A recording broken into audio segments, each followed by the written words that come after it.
If you were to have asked me 10 years ago, I could have written probably the best article or blog on the myth of global marketing. I would say you fast forward to now, and I was like this naysayer around global marketing. I would say I really see the potential now, and I'm really seeing it starting to work this year. And I expect over the next 2 years, we're going to see massive increase in the number of multi-market buys and the number of cross-border buys. And I think this is what's really driving podcasts. And you saw it start in the D2C side. The direct response advertisers are always the first. They're very smart. They show you what's really bright spots, and that happened in podcasts, right?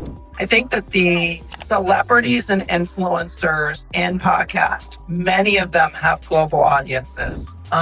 You see that in a lot of the psychology and self-help and self-improvement areas, whether it's a Jay Shetty or a Mel Robbins.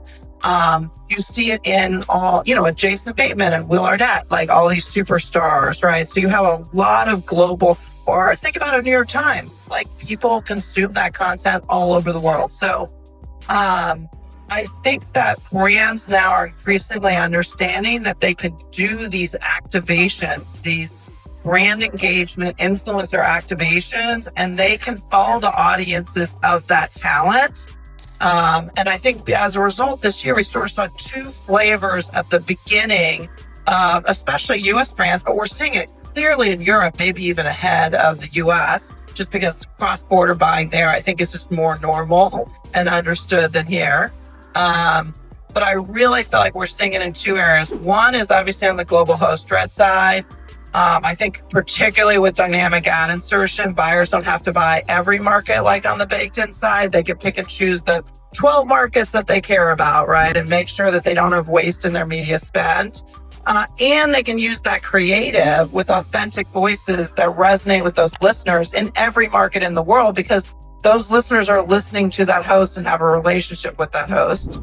And we're also seeing it on the programmatic side. So I think it's both sides. I think that programmatic tools are enabling much easier execution across markets. And so I could not be more optimistic about the topic in this panel, and just I think the upside that we all have in the industry to really try to get the execution against the strategy right and really unlock this value that ultimately can run across audio and social channels and video. You think about these podcasters have huge audiences on YouTube as well, right? So I think that 360 representation is a real opportunity on the global front.